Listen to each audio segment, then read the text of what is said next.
সমস্ত ষড়যন্ত্র যখন শেষ করে বরবাদ ডানা মেলে উঠছে, বাংলাদেশ শোরগোল ফেলে দিয়েছে, ঠিক তখনই সিনেপ্লেক্স ষড়যন্ত্রে আক্রান্ত হতে যাচ্ছে বরবাদ। কেন? চলুন এ নিয়েই কথা বলবো বিস্তারিত।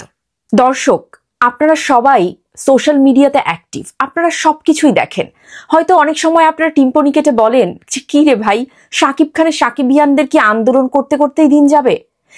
একটু যদি মাথা ঠান্ডা করে এখনকার পরিবেশ পরিস্থিতিটাও দেখেন, আপনি বলবেন যে আন্দোলন ছাড়া উপায় কি? কোনো কিছু করবার নেই তো, অন্যায় কি করে সহ্য করব বলুন তো? এখন এই মুহূর্তে ঈদের ছুটিতে ঢাকা শহরের ম্যাক্সিমাম মানুষই কিন্তু যার যার অঞ্চলে আছে, মফস্বল শহর যার যার এলাকায় আছে, তারা কিন্তু এখন ঢাকা আসা শুরু করবে। তো এই মুহূর্তে দাঁড়িয়েই দূর দূরান্ত থেকে যারা সিনেপ্লেক্স গুলোতে বরবাদ দেখবার জন্য যাচ্ছে, পার্টিকুলার বরবাদ দেখবার জন্য যাচ্ছে, তাদেরকে জোর করে ধরিয়ে দেওয়া হচ্ছে অন্য একটি সিনেমার টিকিট।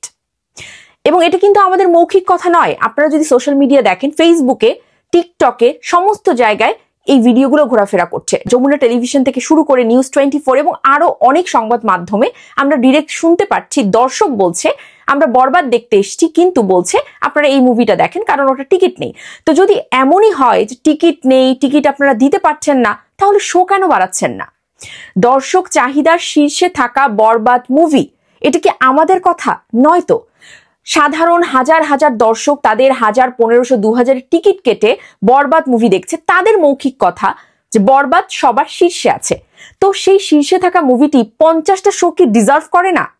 যখন দেখছেন যে 46টা শোতে হচ্ছে না, তখন 50টা শো কেন দিচ্ছেন না? তাহলে কেন জনগণের এই দুর্ভোগটাকে বাড়াচ্ছেন? নাকি এটাও আপনাদের একটা অন্যরকম স্ট্র্যাটেজি অন্য সিনেমাকে চালানোর?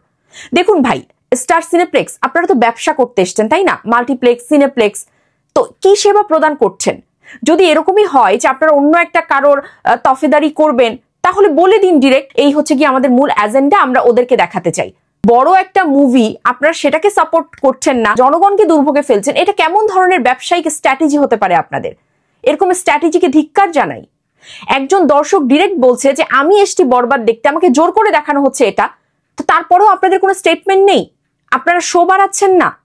আবার অনেক ক্ষেত্রে কানে শুনতে পাচ্ছি যে শুক্র, শনি, রবি একটা নির্দিষ্ট একটা সিনেমা সেটার কর্পোরেট শো দিয়ে ভর্তি হয়ে গেছে। তারা বিভিন্ন ভাবে ইনফ্লুয়েন্স খাটিয়ে নানান রকম ভাবে অনেক কিছু করার চেষ্টা করছে। তাদের সিনেমার শো বাড়াতে গিয়ে, বরবাদেরটা কমাতে গিয়ে নানান রকম পলিটিক্সের একটা ব্যবস্থা করে রেখেছে, শুনতে পাচ্ছি। তো এগুলো কি আপনাদের নামকে ঘিরেই তো হচ্ছে? তাহলে আপনাদের কোনো স্টেটমেন্ট কেন থাকবে না? আপনারা পরিষ্কার করে দিন যে না, এই বিষয় এরকমটা হচ্ছে না, সেটাও আপনারা করছেন না। তো যদি আপনারা একটা বড় সিনেমাকে এরকম ভাবে যদি গলা টিপে মেরে ফেলতে চান, সেখানে প্রতিবাদ ছাড়া আমি তো অন্য কিছু করণীয় দেখছি না। দর্শক যেটা দেখতে চাইছে আপনারা সেটাকে দেখাতে পারছেন না, বা আপনারা ওয়ে আউট করে দিচ্ছেন না। অন্যদিকে আবার দেখলাম একজন এসে তার সিনেমাকে সুপারহিট, 2 দিনের মাথায় সুপারহিট বলে দিল। তো যদি ভাই সুপারহিট হয়েই থাকে, তাহলে ওটিটিতে দিয়ে দিন, আর সিনেপ্লেক্সে রেখে কি করবেন? বরঞ্চ দর্শক চাহিদার শীর্ষে যে মুভিটি আছে সেটাকে দর্শককে দেখতে দিন, দর্শককে বঞ্চিত করবেন না বিভিন্ন রকম পলিটিক্স করে। কথা ক্লিয়ার, দর্শক যেটা দেখতে চাইছে, দর্শক যেটাতে রায় দিচ্ছে, সিনেপ্লেক্স কর্তৃপক্ষকে বলতে চাই সিন্ডিকেট ভাঙতে হবে। এই যে সুশীলদেরকে নিয়ে, সুশীলদেরকে প্রোটেক্ট করবার যে সিন্ডিকেটটা আপনারা তৈরি করছেন না, এটাকে করবেন না। সাধারণ মানুষকে নিয়েই তো আপনাদের ব্যবসা, তাই না? তারা যাবে, টিকিট কাটবে, এটাই তো আপনাদের ব্যবসা। তাহলে তাদেরকে খেপিয়ে তুলবেন না, এটা আপনাদের জন্য ভয়ঙ্কর সময় কিন্তু নিয়ে আসবে। পাইরেসি নিয়ে কিছু কথা বলি হল মালিকদের উদ্দেশ্যে। মেগাস্টার শাকিব খানের একটা মুভি দিয়েই আপনাদের সারা বছরের ব্যবসা আপনারা করে ফেলেন। আমার মুখের কথা না, হল মালিকদেরই কথা এটা। তো যদি তাই হয়, সেই মুভির প্রোটেকশনটা কেন দিচ্ছেন না?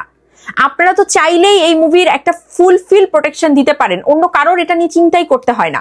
এতটুকু আশা কি আমরা করতে পারি না আপনাদের কাছ থেকে? আপনারা মুভিটা নিতে পারেন, আপনারা 2-3টা মানুষ এই মুভিটাকে প্রোটেক্ট করার জন্য আপনারা জারি করতে পারেন না। আপনাকে দর্শক দিয়ে বলছে যে এরকম ভাবে এটা ডিরেক্ট ভিডিও করা হচ্ছে, আপনারা কোনো রকম কোনো পদক্ষেপই নেন না কেন? অনুরোধ করব, বাংলাদেশে একমাত্র মেগাস্টার শাকিব খানের মুভিতে একটা ফুল বাজেট, ফুল কমার্শিয়াল মুভি হয়, আপনারা চালান, আপনারা লাভবান হন। তো সেই মুভিটাকে প্রোটেক্ট করুন, যাতে করে প্রযোজকরা নেক্সট মুভি তৈরি করতে অনুপ্রাণিত বোধ করে। আপনাদের যদি এমন কর্মকাণ্ড চলতে থাকে, তো প্রযোজক বলবে যে আমার তো এত কিছুর দরকার নেই, আমার সিনেমা বানানোরই দরকার নেই। এটাই কি আপনারা চাচ্ছেন? এই যে মায়া কান্না করেন এসে, যে সিঙ্গেল স্ক্রিন শেষ হয়ে গেল, কি করব। তো যদি এরকম ভাবে মুভির প্রোটেকশনই দিতে না পারেন, কি দরকার আপনার হল খুলে রেখে? বন্ধ করে দিন। যাই হোক, আশা রাখবো হল মালিকদের একটুখানি ঘুম ভাঙবে, তারা অবশ্যই যেন মূলত প্রোটেকশনের যে ব্যবস্থাটা এটা আরো বেশি জোরদার করে, যাতে করে মুভিটা নির্বিঘ্নে সাধারণ মানুষ দেখতে পারে ফুল এক্সাইটমেন্ট নিয়ে। দর্শক, আপনাদের মূল্যবান মতামত জানাবেন এবং অবশ্যই ভিডিওটি শেয়ার করবেন, কর্তৃপক্ষদের নজরে আসে। বাই।